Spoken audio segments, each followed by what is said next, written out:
여러분 반갑습니다. 자, 철학을 두 번째 얘기를 했을 때요. 철학 중에서 원장님들이 중요하다고 생각하는 교육적 이념을 말씀드리는 거예요. 그래서 첫 번째 제가 독립심에 대해서 얘기를 드렸어요. 자, 독립은 엄마가 독립해야 아이도 독립한다 그 말이겠죠. 자, 두 번째 말씀드립니다. 제가 질서감을 여러분들한테 주장하고 싶어요. 자, 우리가 질서라고 한다면 여러분들이 딱 생각하는 게 뭐예요? 줄 서는 거죠. 자, 줄 선다라는 건 뭐예요? 순서가 있고 차례가 있다라는 거죠. 그것만을 질서라고 하지 않죠. 질서라는 건 뭐냐면 모든 것이 제자리 제 위치를 찾는다 그렇게 생각하시면 여러분들이 좀 이해가 빠를 것 같아요. 자, 우리가 앞으로 세상에서 무엇인가 배운다라는 것은 우리의 행복을 추구하기 위해서 배워요. 그럼 배운다라는 것은 또 무엇이냐? 인생의 문제 해결 능력을 위해서 우리는 배웁니다. 더 효율적으로 어떻게 사용할 것인가, 더 행복하기 위해서 우리가 더 이 문제점들을 보완할 것은 무엇이고 더 추구할 것은 무엇인가. 그래서 우리는 교육을 하지요. 교육을 받기도 하고요. 자, 편리함을 위해서 교육을 받는다는 것은 효율적으로 모든 시간들을 활용한다는 거라면 여러분들의 질서감이라는 것은 모든 것 안에 들어가 있는 것은 제자리에 제 위치에 들어가 있다. 왜? 시간의 효율적인 것을 위해서지요. 여러분들 주위에서 보통 함께 사용하는 것들이 손톱깎이라든지 가위라든지 이런 걸 함께 공유합니다. 그런다고 봤을 때 자기 가위를 모두가 소유하고 있지는 않지요. 그렇다 그러면 서로가 약속이 주어져야 돼요. 이 가위는 어디에 두자. 그래서 이게 부엌에서 쓰는 가위는 물론 부엌 주방 주변에겠죠. 그 외에 다양한 것을 자를 때는 우리가 어느 자리에 어느 곳을 놓자. 그렇다 그러면 누가 사용해도 그 자리에 있기 때문에 다음 사람이 사용해도 그 자리에 가서 그걸 찾겠죠. 자, 그렇다고 본다면 그것뿐이겠습니까? 손톱깎이도 마찬가지인 거고요. 우리가 뭐 수건도 마찬가지인 거고요. 옷이라는 것도 누구 옷은 어디가 있고 속옷과 겉옷과 양말과 모든 게 제 위치에 들어가 있죠. 모든 사람들은 그 필요한 물건은 내가 생활하기 아주 윤택하게 생활하기 위해서 제자리에 놓습니다. 그죠? 그렇다면은 제자리 제 위치에 들어가는 것이 하나의 질서라고 볼 수 있겠죠. 그래서 여러분들의 가정생활에서 이렇게 가서 보면요. 그분이 질서적인가 아닌가는요. 가정의 분위기에서 벌써 확연하게 느낍니다. 거실에는 무엇이 있는 것이 좋은지, 방에는 무엇이 있는 것이 좋은지, 주방에는 어떻게 배치를 해놨는지. 여러분들은 주방에 아주 프로의 전문가라고 저는 이렇게 봐요. 대부분 많은 분들이 직장 생활을 할지라도 주부로서 또 가정에서 주방 생활을 많이 하기 때문에 자기 편리한 것들을 대부분 잘 놓으세요. 뭐 주전자를 놓는다든지 큰 그릇을 놓는다든지 자주 사용하는 밥그릇 곳곳을 어디에 놓는다든지 그런 것들은 여러분들이 기억해서 하시는데 그 외에 다양한 것들의 제 위치를 정하지 않고 그냥 저기쯤 가면 무엇이 있어 라고 적당히 놓는 경우가 굉장히 많아요. 근데 아이들도 마찬가지. 어렸을 때부터 너는 왜 제자리에 놓지 못한 이런 것 때문에 어머님들과 엄청 스트레스 싸움이 많잖아요. 아이들의 물건과 어른 물건을 분리된 것도 있지만 대부분 같이 쓸 경우도 참 많아요. 그래서 그 아이가 기억할 때쯤 우리는 이거는 이 자리에 놓기로 하자, 이 자리는 이걸 놓기로 하자. 그럼 그 아이도 필요할 때 엄마한테 손톱깎이 좀 갖다 줄래? 그럼 그 아이가 손톱깎이 어디 있다라고 본다면 그 자리에서 그걸 열고 그걸 다시 가져다가 어머니한테 갖다 대줍니다. 그럼 그 아이는 뭘 느끼겠어요? 어머니의 심부름을 내가 이루었구나. 그래서 만족감을 느끼고 성취감을 느끼죠. 그리고 어디 있는지를 그 아이가 알아요. 다시 내가 사용하고 나서 이것 좀 갖다 놓으렴. 그럼 그 아이는 다시 갖다 놓을 거예요. 그런 식으로 엄마 걸 사용할 제자리는 건 놓고지만 자기 것도 내가 필요한 것을 어디에다 갖다 놓으면 좋다라는 걸 그 아이가 압니다. 그래서 어렸을 때부터 아이들 물건은 미리 놓아야 될 장소를 마련을 하고 그 아이들의 물품을 구입하는 게 맞는 거예요. 첫 번째, 모든 물건을 갖고 오면 반드시 집이 있어야 돼요. 그쵸? 이거는 어디에다 두고 우리 함께 사용하자. 이거는 이 친구의 집이야. 그랬을 때는 그 아이는 어떻게 해야 돼요? 인지하지요. 기억하지요. 이 자리라고. 그럼 그 아이는 사용하고 그 자리를 가져다 놓습니다. 근데 여러분들은 뭐야?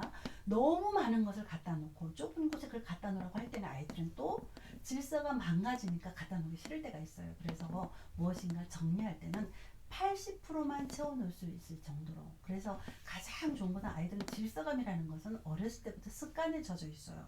그거는 어머니의 패턴을 그대로 따라합니다. 아이한테 어렸을 때 얘가 인지했느냐 안 했느냐를 판단할 수 있는 것은 무엇이든 기억하는 것을 인지라고 했을 때 그 아이가 생후 몇 개월에 애가 낯설은 탄다는 건 그 아이가 인지하는 아이구나. 우리 엄마 냄새는 이 냄새인데, 우리 엄마 젖가슴이 이런데, 우리 엄마 목소리는 이런 목소리인데, 우리 엄마 키는 어느 정도인데, 모양은 어딘데, 아이들은 그걸 인지하기 시작해요. 그래서 두뇌가 정상적일 때는 아이들은 기억하고 낯설 때, 이 목소리는 아닌 것 같아, 이 가슴은 아닌 것 같아, 우리 엄마 모양이 아니네, 그럼 울지요. 그 울다는 것은 기억한 것과 어긋났을 때 울죠. 그것이 인지력이라고 본다 그러면 이 아이는 질서감 형성은 어디서 되냐? 제자리에 제 위치에 있을 때 그 아이는 안정감을 찾습니다. 그래서 어머님들께서도 사용하는 편리하게 내가 자주 사용한다 근데 손 위치에 가까운 것이 좋고 아주 가끔 사용한다 조금 거리를 두더라도 거리를 좀 두는 곳에 놓는 경우가 있죠. 근데 여러분도 어떻게 뭐든지 다 가까운 곳을 두다 보니까 막 제자리에 늘 듯 넣어. 근데 나중에 찾을 때 보면 또 어디서 뭐가 있는지 잘 몰라요. 그래 여러분들도 질서라는 것은 효율적인 것을 따지게 되고 또 이 질서라는 것은 모든 공동체에서는 다 필수 항목입니다. 필요한 거지. 쟤는 정리를 잘해. 쟤는 정리를 못해. 쟤는 기질이 그런가 봐. 자, 기질이 그런가 봐라고 그냥 받아들이기에는 이 아이는 아주 필수적으로 해야 될 것들을 못한다라는 거지. 그로 인해서 시간을 효율적으로 사용 못하고 효율적으로 사용하지 못한다라는 것은 일머리가 없다라는 것도 과언 아닙니다. 그래서 여러분들이 아이들이 무엇인가 계획적으로 효율적으로 한다는 것은 정리, 정돈, 제자리에 위치 들어간다. 그것은 질서에 포함된다. 그러면 여러분들 나중에 질서를 할 때 내가 무엇을 사용할 때 머릿속에는 내가 계산을 하게 되지. 이것부터 하고 이것부터 이거 하는 동안 그 시간은 벌써 어떻게 지내는 그 다음에 내가 무엇을 하지라고 생각하게 돼 있죠. 쟤는 일이 늦어란다는 것은 무엇이에요? 나중에 그것은 시간과 연결되고요. 경제력과도 연결되고요. 저 사람한테 일을 맡길 것인지 아마 능력이 있느냐 없느냐도 평가할 수 있는 위치입니다.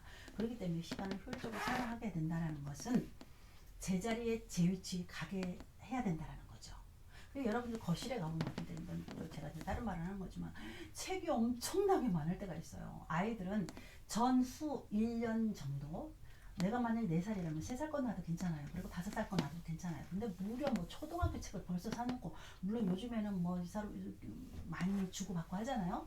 초등학교 책을 벌써 비치해놓는 그렇다면 아이들은 그런 걸 미리 봐보면 신선감이 떨어지잖아요. 설렘이 떨어지고. 그러니까 책이 보기 싫을 수도 있잖아요. 너를 위해서 엄마가 이렇게 준비했어. 산뜻하게 새롭게 짠 하고 나와야 되는데 무슨 남한테 보여주긴 전시품도 아니고 온갖 책꽂이에 책을 다 꽂혀져 있는 거. 이것도 그렇게 바람직하다고 보지는 않아요. 질서적이지 못하거든요. 그래서 아이들 눈높이에 언제든 책을 쉽게 꺼낼 수 있는 위치에 내 아이 책을 적당히 놓는 것이 좋고 정말 어쩔 수 없이 초등 수준의 책을 미리 받았다. 그럼 어떻게 넣어야 돼요? 뒤집어 놓으면 되죠. 제목이 보이지 않도록. 이것은 아직 너가 볼 책이 아니기 때문에 이 책은 너 책이 아니기 때문에 괜찮아라고 높은 데다 놓으면 보이지 않겠죠. 그러면 책 위치 놓는 것도 보면은 이 자리에 이 책을 넣고 이 자리에 장난감을 넣고 이 자리에 뭐가 놨다고 아이들이 그 산만해서 뭔가 할까 그런 생각도 들어요. 그래 뭔가 제 위치에 제자리에 들어간다는 건 굉장히 질서감이 있다는 건데 자 원에서 이런 철학이 중요하다는 그럼 질서감을 위해서는 그럼 원에서는 어떤 교육들이 이루어지는가 그런 것들은 제가 추후에 또 차후에 또 차차를 말씀드릴 것 같아요. 그래서 질서감에서 여러분들도 중요시 여겨야 되기 때문에 가정생활에서는 어떻게 해야 되는지 먼저 언급해 드렸습니다. 그래서 가정에서는 독립심 첫 번째로 정말 중요하다는 거. 그 다음에 질서감. 그렇다면 독립심을 위해서 어린이집 유치원에서는 어떻게 해야 되겠어요? 스스로 내가 해결할 수 있는 뭔가 거리가 있어야 되겠죠. 내가 해야 될 거리. 선생님이 반드시 도와줘야만 하는 것이 아니라 어떤 것을 내가 스스로 할 수 있는 것들을 뭔가 비치하고 마련한다는 건 굉장히 중요하겠죠. 자 그리고 질서가 뭐예요? 선생님들도 마찬가지 원 세팅할 때요. 그 질서감에 맞게 제자리에 모든 것이 들어가 있어야 되고 원칙대로 해야 되는 것이 있고 그 질서에 맞게 애가 누군가 터치를 받지 않고 독립한 상태에서 간섭을 받지 않는 상태에서 그 질서감을 따라가다 보면 내가 무엇인가 이룰 수 있는 시스템이 또 마련되어야 되겠죠. 그거에 따라서 할 수 있는 환경은 비치되어 있는가 원장님 철학에 맞추어서 교사 교육과 환경과 세팅되어 있는 거 다 연루되어 있는 거겠죠. 그렇죠? 자, 세 번째 철학에 맞춰서 또 무엇이 중요한가는 다음 때 또 말씀드리겠습니다.